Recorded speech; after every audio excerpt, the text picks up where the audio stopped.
வணக்கம். இன்றைக்கி வீடியோவில் வந்து எக்ஸாம்பிள் 3.2 வந்து பார்க்க போகிறோம். Solve 2x minus 3y equal to 6 x plus y equal to 1. இந்த 2 ஈக்குவேஷனையும் எடுத்து சால்வ் பண்ணி xy கண்டுபிடிக்கணும். ஓகேவா? இப்போ 2x minus 3y equal to 6ங்கிறது first one equation. X plus ஒய்ங்கிறது x plus y equal to 1ங்கிறது செகண்ட் ஈக்குவேஷன். இப்போ இந்த ரெண்டு ஈக்குவேஷனை வச்சு நம்ம வந்து சம் போட போகிறோம். ஃபஸ்ட்டு என்ன பண்ணுறோன்னா, ஃபஸ்ட்டு ஈக்குவேஷன் எடுத்து ரைட் பண்ணுறோம். 2x minus 3y equal to 6. அடுத்து செகண்ட் ஈக்குவேஷனை 2ஆல் மல்டிபிள் பண்ணுறோம். செகண்ட் ஈக்குவேஷனை 2ஆல் மல்டிபிள் பண்ணுறோம். செகண்ட் ஈக்குவேஷன் இங்கே என்ன இருக்குது? X plus y equal to 1 இருக்கா? அப்போ எக்ஸை 2ஆல் மல்டிபிள் பண்ணால் 2x, ஒய்வை 2ஆல் மல்டிபிள் பண்ணால் 2y, 1 2ஆல் மல்டிபிள் பண்ணால் 2. அப்போ அது மாதிரி ரைட் பண்ணிக்கிறோம். மல்டிபிள் பண்ணி ரைட் பண்ணிவிட்டு அப்போ ரெண்டையும் வந்து நம்ம சால்வ் பண்ணணும். அப்போ 2x ரெண்டுமே ப்ளஸில் இருக்கா? அப்போ நம்ம அதை கேன்சல் பண்ண முடியாது. அதுக்கு என்ன பண்ணுறோம் அப்படின்னா, இந்த இடத்துல எல்லாத்தையும் சிம்பிள் மாற்றுறோம். இங்கே ப்ளஸ்ஸாக இருக்கிறத மைனஸாக மாற்றுறோம். இங்கேயும் ப்ளஸ்ஸாக இருக்குது மைனஸாக மாற்றுறோம். இங்கேயும் ப்ளஸ்ஸாக இருக்குது மைனஸாக மாற்றிட்டோம்.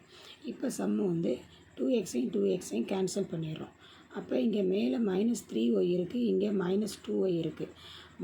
மைனஸ் என்ன ஆகும்னா ப்ளஸ் ஆகும். பட் மைனஸ் சிம்பிள் தான் போடணும். ஓகேவா? அப்போ 3 + 2 அப்படிங்கிறது 5, மைனஸ் சிம்பிள் போட்டுறோம். அப்போ அந்த ஒய் வந்துடும். மைனஸ் 5y ஈக்குவல் டு 6ல் 2 லெஸ் பண்ணிங்கன்னா 4. அப்போ minus 5y equal to 4. Y கண்டுபிடிக்கணும் அப்படின்னா இந்த மைனஸ்ங்கிறது இந்த சைடு போயிடும். இங்கே ஆல்ரெடி இருக்கிற 4 வச்சுட்டு இந்த 5 கீழே கொண்டு போயிடுறோம். மைனஸ் 4/5ன்னு ஆன்சர் கொண்டு வரோம். இப்போ ஒய்யோட ஆன்சர் வந்து நம்ம மைனஸ் 4/5ங்கிறது கண்டுபிடிச்சிருக்கோமா? அந்த ஒய்யோட வேல்யூவை போய் நம்ம ஈக்குவேஷன் 2ல் போய் அப்ளை பண்ண போகிறோம். ஈக்குவேஷன் 2 என்ன இங்கே இருக்குது? X plus y equal to 1. அப்போ இங்கே வந்து எக்ஸ் நமக்கு தெரியாது, ஒய்யோட வேல்யூ இப்போ தான் கண்டுபிடிச்சிருக்கோம். Minus 4/5 equal to 1. அப்போ எக்ஸை அப்படியே வச்சுக்கிறோம். மைனஸ் இன்ட்டு ப்ளஸ்ஸு மைனஸில் கொண்டு வந்துடுறோம். இந்த மைனஸ் வெளில வந்துடுது. அப்போ வந்துருச்சு அப்படின்னா மைனஸை வெளில கொண்டு வந்துடுறோம். அப்போ 4/5 ஈக்குவல் டு 1. ஓகேவா? இப்போ அடுத்து நம்ம என்ன பண்ண போகிறோம்னா, இந்த 5ஐயும் எக்ஸையும் மல்டிபிள் பண்ணணும். கிராஸ் மல்டிபிள் பண்ண போகிறோம். இப்போ ஏன்னா எக்ஸுக்கு கீழே 1 இருக்கதா அர்த்தம். அப்போ 5ஐ வந்து எக்ஸோட மல்டிபிள் பண்ணால் 5x மைனஸ் இந்த எக்ஸுக்கு கீழே நமக்கு வந்து வேல்யூ 1 இருக்கதா அர்த்தம். அப்போ 1 × 4 மைனஸ் 4/5 1 × 5 5 ஈக்குவல் டு 1. ஓகேவா? அடுத்து என்ன பண்ணுறோம்? இந்த 5x அப்படியே வச்சுக்கிறோம். 5x மைனஸ் 4 ஈக்குவல் டு இந்த கீழே இருக்க 5 இங்கே மேலே போனால் 1 × 5 5ஆக மாறிடும்.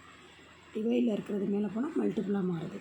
இப்போ அடுத்து இங்கே என்ன இருக்குது? 5x மைனஸ் 4 ஈக்குவல் டு 5ன்னு இருக்கிறத 5xஐ வச்சுக்கிட்டு இந்த 5 ஆல்ரெடி இருக்கிறது கீழே என்ன போயிடும்? இந்த 5xஐ வச்சுக்கிறோம். இந்த 5 அப்படியே இருக்குது. இந்த மைனஸ் 4ங்கிறது அந்த சைடு போச்சுன்னா ப்ளஸ் 4ஆக மாறும். ஓகேயா? அப்போ 5x ஈக்குவல் டு 9. அப்போ எக்ஸ் நம்ம கண்டுபிடிக்கணும்னா 9 அப்படியே வச்சுக்கிறோம். அந்த 5 இந்த சைடு போச்சுன்னா /5ஆக மாறும். இப்போ எக்ஸோட வேல்யூ கண்டுபிடிச்சாச்சு. என்னது ஆன்சர் வந்துருச்சு. X equal to 9/5, y equal to minus 4/5. ஓகேவா?